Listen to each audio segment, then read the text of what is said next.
Membawa selusin bodyguard bukan jaminan keamanan, tapi rendah hati, ramah, dan tidak mencari musuh. Itulah kunci keamanan. Obat dan vitamin bukan jaminan hidup sehat. Jaga ucapan, jaga hati, istirahat cukup, makan dengan gizi seimbang, dan olahraga yang teratur. Itulah kunci hidup sehat. Rumah mewah bukan jaminan keluarga bahagia. Saling mengasihi, menghormati, dan memaafkan. Itulah kunci keluarga bahagia. Gaji tinggi bukan jaminan kepuasan hidup. Bersyukur, berbagi, dan saling menyayangi. Itulah kunci kepuasan hidup. Kaya raya bukan jaminan hidup terhormat, tapi jujur, sopan, murah hati, dan menghargai sesama. Itulah kunci hidup terhormat. Hidup berfoya-foya bukan jaminan banyak sahabat, tapi setia kawan, bijaksana, mau menghargai, menerima teman apa adanya, dan suka menolong. Itulah kunci banyak sahabat. Kosmetik bukan jaminan kecantikan, tapi semangat, kasih, ceria, ramah, dan senyuman. Itulah kunci kecantikan. Satpam dan tembok rumah yang kokoh bukan jaminan hidup tenang. Hati yang damai, kasih dan tiada kebencian. Itulah kunci ketenangan dan rasa aman. Hidup kita itu sebaiknya ibarat bulan dan matahari. Dilihat orang atau tidak, ia tetap bersinar. Dihargai orang atau tidak, ia tetap menerangi. Diterima kasihi atau tidak, ia tetap berbagi. Jika Anda bilang Anda susah, banyak orang yang lebih susah dari Anda. Jika Anda bilang Anda kaya, banyak orang yang lebih kaya dari Anda. Di atas langit masih ada langit, suami istri, anak, jabatan, harta adalah titipan sementara. Itulah kehidupan.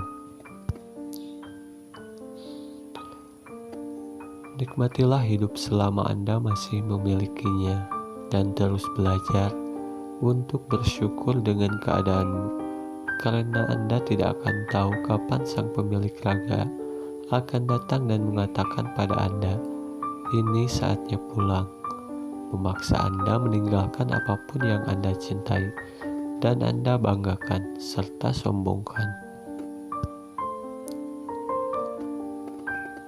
Rencana itu cuma berlaku buat mereka yang belajar manajemen dari A, B, C, D, sampai Z. Padahal dalam bisnis tidak ada yang seperti itu. Bisnis tidak mungkin lurus dan runut saja. Tapi sayangnya di sekolah kita sudah terlalu sering diajarkan bikin rencana. Padahal rencana itu racun, bencana. Saya tidak pernah mau membagikan kunci sukses saya, karena sekali lagi, semua itu ya mengalir saja. Lagi pula, kalau orang meniru saya, apa bedanya mereka dengan mesin fotokopi? Hina sekali jadi fotokopinya. Bob Sadino. Kalau ada orang yang bertanya pada saya bilang, ya, jalankan saja. Alami saja pengalaman yang Anda alami.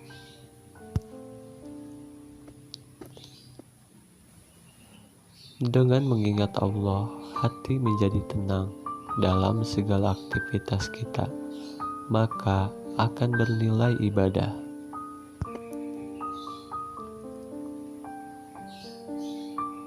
Kemauan harus dilandasi dengan tekad yang bulat dan harus berani dalam mengambil peluang yang ada.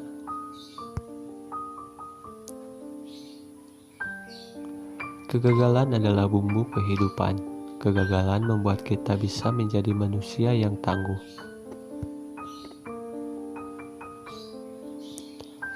Tidak bekerja setengah-setengah.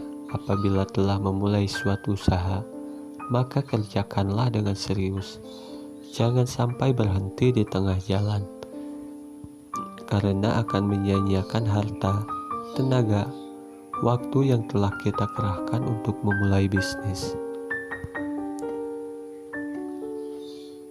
Urutan kerja diurut berdasarkan prioritas, sehingga tidak ada pekerjaan menumpuk di akhir-akhir.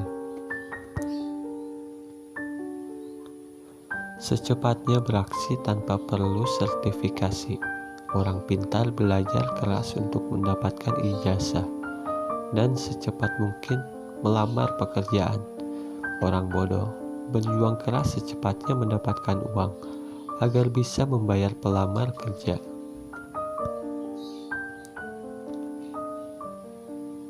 Ilmu memang berserakan di mana-mana di seluruh muka bumi ini.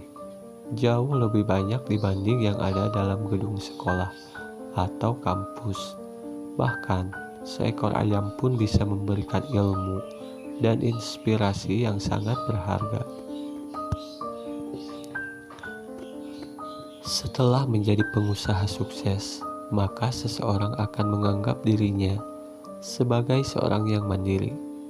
Dia tidak lagi membutuhkan orang lain karena sudah mampu berdiri di atas kakinya sendiri.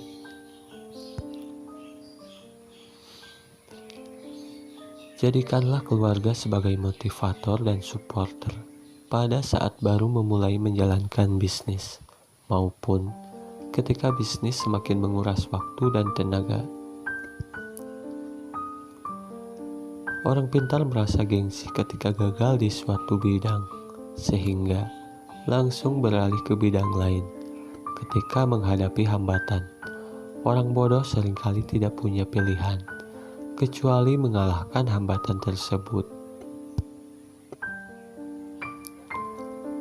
Seorang pintar sekalipun tetap berperilaku bodoh dengan mencampur adukan keuangan, pribadi, dan perusahaan.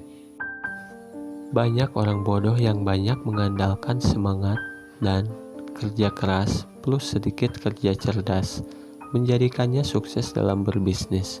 Di lain sisi, kebanyakan orang pintar malas untuk bekerja keras dan sok cerdas.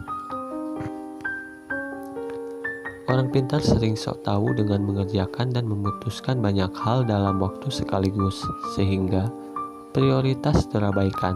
Sedangkan bagi orang bodoh, yang paling mengancam bisnisnya lah yang akan dijadikan prioritas. Orang pintar sering menganggap remeh kata fokus. Buat dia, melakukan banyak hal lebih mengasyikan, sementara orang bodoh tidak punya kegiatan lain kecuali fokus pada bisnisnya.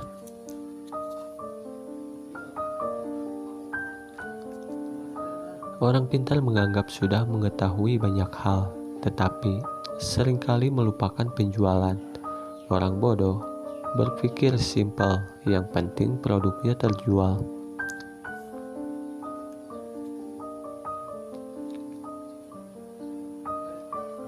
Orang pintar berpikir aku pasti bisa mengerjakan semuanya, sedangkan orang bodoh menganggap dirinya punya banyak keterbatasan, sehingga harus dibantu orang lain.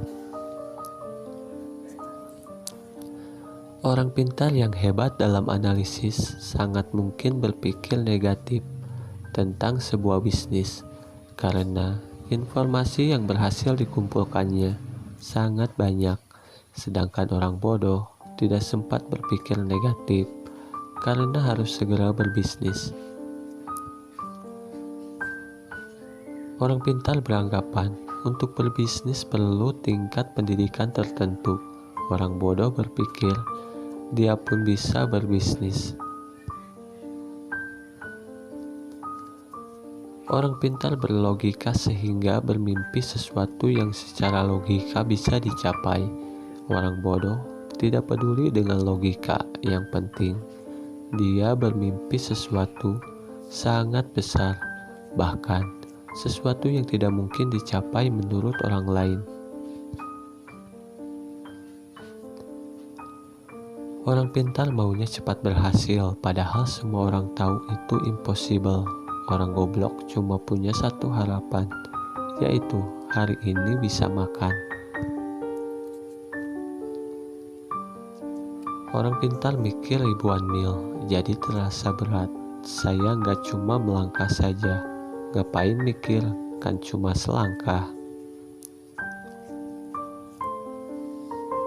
Sekolah terbaik adalah sekolah jalanan, yaitu sekolah yang memberikan kebebasan kepada muridnya supaya kreatif.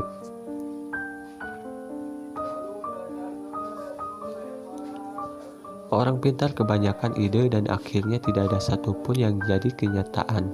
Orang goblok cuma punya satu ide dan itu jadi kenyataan.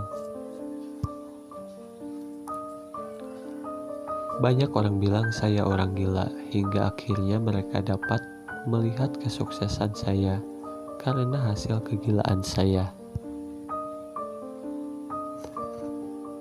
Orang goblok sulit dapat kerja, akhirnya usaha sendiri. Ketika sukses, orang goblok memperkerjakan orang pintar.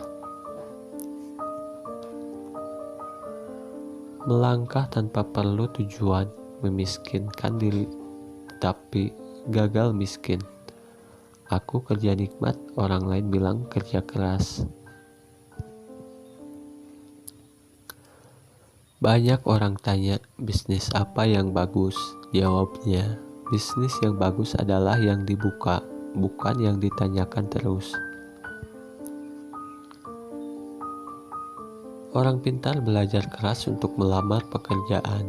Orang goblok itu berjuang keras untuk sukses agar bisa bayar pelamar kerja. Saya tidak mau pengalaman dan pengetahuan yang saya miliki terkubur bersama tubuh saya ketika mati kelak. Saya bisnis cari rugi, ketika rugi saya semangat, dan jika untung bertambah, rasa syukur saya. Kamu ini bangun pagi, mandi, pamit kerja, pakai seragam, kaki dibungkus sepatu, berangkat pagi, pulang malam, bayaran gak seberapa, itu kerja apa dikerjain? Semakin goblok seseorang akan kian banyak ilmu yang diperolehnya. Saya menggoblokkan diri sendiri sebelum menggoblokkan orang lain. Bisnis itu hanya modal dengkul, bahkan jika Anda tidak punya dengkul, pinjam dengkul orang lain. Di balik setiap harapan selalu diikuti kekecewaan, jadi berhentilah berharap. Orang goblok itu gak banyak mikir, yang penting melangkah. Orang pintar kebanyakan mikir, akibatnya tidak pernah melangkah. Setiap bertemu orang dengan orang baru, saya selalu mengosongkan gelas saya terlebih dahulu.